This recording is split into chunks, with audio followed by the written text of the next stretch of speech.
साथियों नमस्कार, मैं धीरेन्द्र कुशवाहा डीएड समिति एमपी के ऑफिशियल चैनल पर आपका हार्दिक स्वागत करता हूं। साथियों, आज सारी चीज़ें लगभग आपके बीच में पहुंच चुकी हैं और कुछ चीज़ें मैं साथियों आपसे साझा करना चाहता हूं, जिसके लिए आप सब अपने स्तर पर लोगों को तैयार कर सकते हैं। लोगों को इस वीडियो को शेयर करिए ताकि लोगों को अच्छे से जानकारी हो सके चीज़ों की और ज़्यादा से ज़्यादा लोग इस मुहिम में पार्टिसिपेट कर सकें। साथियों, माननीय सुप्रीम कोर्ट का निर्णय 11 अगस्त को जारी होता है और उस दिन से एक ऐसी स्थिति बन गई है, एक ऐसा युद्ध शुरू हो गया सोशल मीडिया और हर जगह, यहाँ तक कि न्यायालय में भी लोग गलत तरीके से चीज़ों को रख करके माननीय सुप्रीम कोर्ट के आए हुए जो निर्णय का जो माननीय हाई कोर्ट, जैसे आपने छत्तीसगढ़ में देखा, माननीय हाई कोर्ट के द्वारा किस तरह से चीज़ों को किया गया, फिर किस तरह से लोगों ने उस चीज़ को डाइल्यूट करने की कोशिश की। तो इन सारी चीज़ों को लेकर के कई दिनों से इस विषय मत जो पूरे भारत देश की बीएसटीसी संघर्ष समिति है, कई सभी राज्यों के यूनिट मिल करके इस बात पर चर्चा कर रही थी कि जो अलग अलग राज्यों में अलग अलग स्थिति बन रही है, कहीं ऐसा न हो कि अलग अलग डिफरेंट हाई कोर्ट से डिफरेंट चीज़ें निकल कर ना आ जाएं, एक ऐसी स्थिति तैयार हो जाए कि लोगों के लिए समस्याएं खड़ी हों, जबकि हमारी जीत हुई है। और यदि इसमें कहीं भी थोड़ा बहुत नुकसान होगा तो उस पक्ष का नुकसान होगा जिसकी जीत हुई है। तो साथियों, इस बात के लिए चर्चा हो रही थी कि माननीय सुप्रीम कोर्ट में डेट क्लेरिफिकेशन को लेकर के एक आवेदन दायर किया जाए और इस चीज़ के लिए क्लैरिफाई कराया जाए। साथियों, इसी बीच में, इस मंथन के बीच में, आज जब इस चीज़ के लिए हम लोग निष्कर्ष पर पहुंच गए और जैसे ही हम लोगों ने इसकी फंडिंग पूरे देश लेवल पर शुरू की, उसी समय जानकारी आती है कि विपक्ष के द्वारा एक केस लगाया जाता है जिसमें वो ये चाहते हैं कि 18 से 23 तक, जिन्होंने 18 से 2023 तक बीएड का कोर्स किया है, उन्हें रिलैक्सेशन मिले। और साथ में इस चीज़ को लेके, डेट को लेकर के भी बातें रखी जा रही हैं। साथियों, ये तो एक असंभव सी चीज़ है, जिस चीज़ को अमान्य करार दिया गया है वो चाहे कभी की हो, उससे कोई मतलब नहीं। पर साथियों, इस बात पर चर्चा होगी कि डेट जो है माननीय सुप्रीम कोर्ट का निर्णय कब से लागू हो। साथियों, कल बिहार मामले में माननीय सुप्रीम कोर्ट से जस्टिस अनिरुद्ध बोस जी की बेंच का फैसला आता है, ऑर्डर आता है, जिसमें स्पष्ट तरीके से उसमें बताया जाता है कि जो माननीय राजस्थान हाई कोर्ट का फैसला है 25/11/2021 को, उसको हमने अपहेल्ड किया है। और अपहेल्ड किया तो इसको, हालांकि बिहार सरकार इसमें पार्टी नहीं है, तब भी हमारी रिक्वेस्ट है कि इस चीज़ को जो हमने 11 तारीख को जजमेंट जारी किया है उस पर अमल किया जाए। साथियों, इस पे बहुत गप्पेबाजी हो रही थी कि जो प्रक्रियाएं पहले से चल रही हैं वो प्रभावित नहीं होंगी, जिनका नोटिफिकेशन पहले आ गया वो प्रभावित नहीं होगी। साथियों, ये अपॉइंटमेंट का मामला होता है। माननीय सुप्रीम कोर्ट ने ये नहीं कहा कि भर्ती प्रक्रिया चल रही, क्या चल रही, उन्होंने कहा है, माननीय सुप्रीम कोर्ट ने कहा कि जो प्राइमरी है उसमें बीएड वाले एलिजिबल नहीं है। अपॉइंटमेंट के लिए बात अपॉइंटमेंट से शुरू होती है।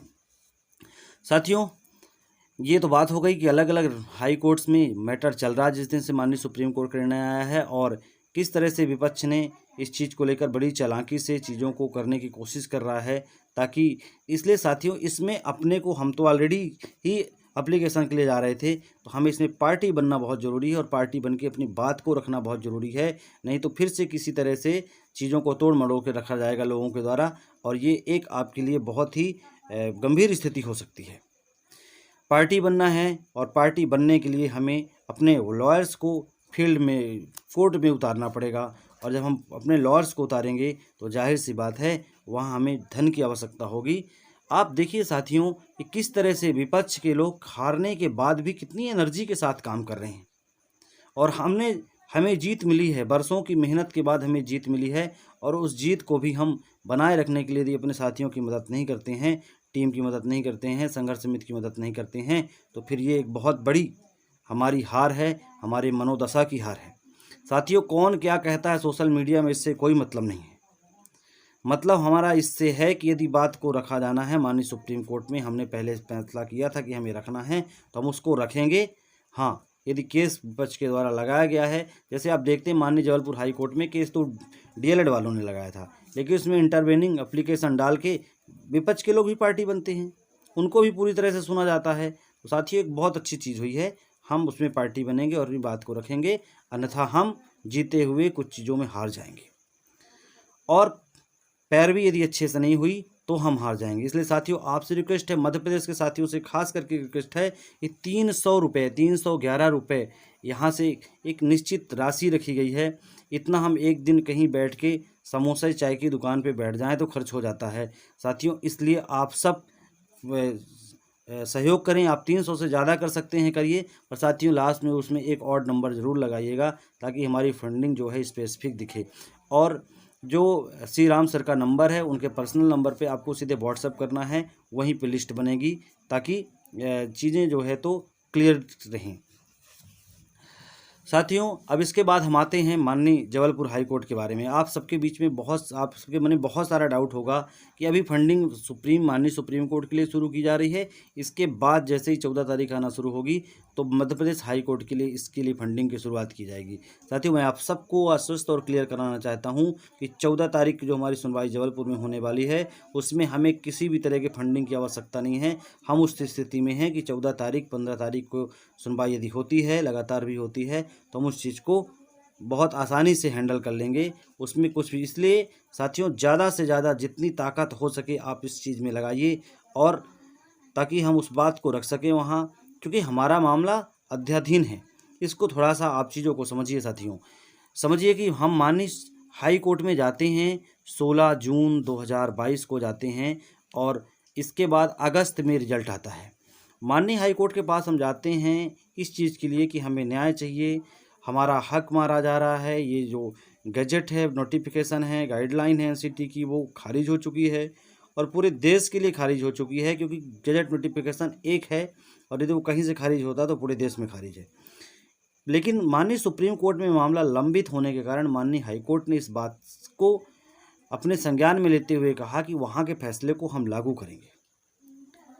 साथियों फैसला वहाँ का 11 अगस्त 2023 को आता है। मतलब हमारे मध्य प्रदेश हाई कोर्ट में याचिका लगाने के 14 महीने बाद वहाँ से फैसला आता है। साथियों इसमें अभ्यर्थियों का कोई दोष नहीं है। ये माननीय कोर्ट में जब भी कोई मामला सब जुडिशियल होता है तो उस पे माननीय कोर्ट विचार करता है और वहीं से लागू होता है। इसलिए हमारे जबलपुर में कोई प्रभाव नहीं पड़ेगा। लेकिन यदि इन चीज़ों को लेकर के हम पूरे देश की टीम के साथ एक नहीं होंगे, हम साथ में लड़ाई नहीं लड़ेंगे, हम अपने अस्तित्व की लड़ाई सब मिलकर के नहीं लड़ेंगे, ये हमारे लिए एक इंसल्ट की बात होगी, हमारे मध्य प्रदेश के लिए खासकर। क्योंकि आप देख रहे हैं किस तरह से बैकअप सपोर्ट हमें, जो हमारी सुप्रीम कोर्ट की टीम है, वहाँ से हमें किस तरह से मिल रहा है। तो इसलिए साथियों आप सहयोग करिए ताकि हम, चूँकि हमें सुप्रीम कोर्ट आज नहीं तो कल जाना पड़ता, यहाँ से हम मध्य प्रदेश हाई कोर्ट से जो भी स्थिति होती उसके बाद हमें सुप्रीम कोर्ट जाना होता, हर स्थिति में जाना होता। इसलिए इन चीज़ों को हम पहले ही क्लियर करवा लेते हैं तो ये हमारे लिए बहुत अच्छी बात होगी। यदि वहाँ से डेट का क्लैरिफिकेशन हो जाता है, विपक्ष के द्वारा खुद याचिका को लगाया गया है, तो उनको इस चीज़ को पूरी तरह से सर्वोधार्य करना पड़ेगा साथियों। इसलिए हम अब वीडियो को यहीं से समाप्त करते हैं। आप सभी साथियों को वीडियो शेयर करिए, चैनल को सब्सक्राइब करिए ताकि हम जुड़े रहें।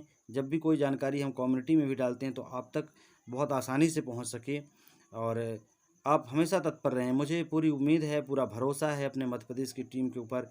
जिस तरह से आपने विगत दिनों में काम किया है, तो हम आपकी ताकत, आपकी ऊर्जा, आपके उत्साह को हम सलाम करते हैं और उम्मीद करते हैं कि आप और अच्छा बेहतर परिणाम देंगे ताकि हम इस लड़ाई को लड़ सकें।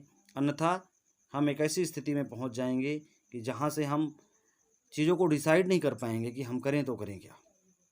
ठीक साथियों।